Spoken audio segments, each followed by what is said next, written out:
আসসালামু আলাইকুম সবাইকে। I hope you all are very well. তো welcome to my another video. And আজকে আমরা চলে গিয়েছিলাম প্রত্যয় হিরণের সাথে দেখা করতে, যে কিনা আমার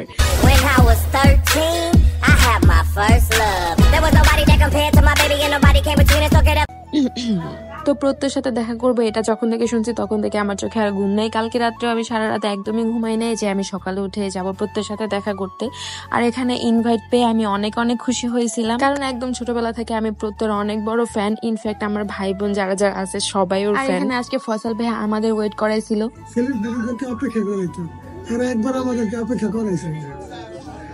যাক আমাদের ওয়েট করে আপনি খুশি থাকলেই হই। আর গ্র্যান্ড হলে ওদের আসার কথা ছিল 11টা বাজে, আর তখন বাজে প্রায় 12:30। স্টিল আমরা ওর জন্য ওয়েট করতেছিলাম। এখানে একটা খুব সুন্দর পরিবেশের মধ্যে একটা ছোট মেলার আয়োজন করা হয় প্রতি বছরই, আর এখানে আমার প্রতি বছরই আসা পড়ে। আর এবার আসছি তো আরো বেশি এক্সাইটিং মুড নিয়ে। তো এখানে রুকু আর আমি অনেক ধরনের জিনিসপত্র দেখতেছিলাম, ও কিনতেছিল আমিও কিনতেছিলাম। যেহেতু পেন্টিং আমার একটা হবির মধ্যে পড়ে, এজন্য আমি এখানে কিছু পেন্টিং এর জিনিসপত্র নিয়ে নিয়েছিলাম। আর এখানে ঘুরে ঘুরে মেলা দেখতে দেখতে তখন 1টা বেজে গেছিল। এখন পর্যন্ত ওদের আসার নামে কোনো খবরই নাই, আর আমি এখানে টায়ার্ড হয়ে বসেছিলাম।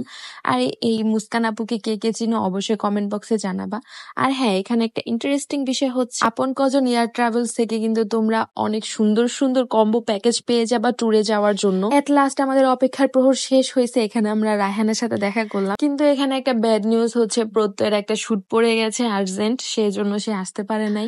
যাই হোক, রায়হান ভাইয়ের সাথে দেখা করছি, এটাই অনেক কিছু। ওর সাথে দেখা করে অনেক ভালো লাগতেছিল। ভাইয়া অনেক বেশি ফ্রেন্ডলি, আর সামনে থেকে সে অনেক বেশি লজ্জা পায়, ভিডিও থেকে একদমই আলাদা মানুষটা।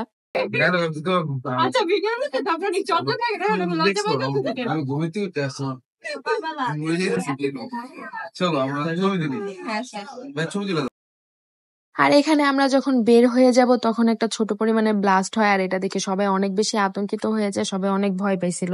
তো এখন হচ্ছে আমাদের বিদায় নেওয়ার পালা। নেক্সটে আবার দেখা হবে প্রত্যয় হিরণের সাথে, আর সেই ভিডিও তোমাদের সাথে অবশ্যই শেয়ার করব। তো এখন আর কি, বাসায় যেতে যেতে আমরা ভাবলাম যে যাওয়ার সময় ইফতারটা সেরেই যাই, তাই ও আর আমি সুমাইয়াতে কাচ্চি খাওয়ার জন্য চলে গেলাম, আর এখানে ইফতার করে নিলাম। এন্ড ইফতার করে শেষ। Thanks for watching everyone. আল্লাহ হাফেজ।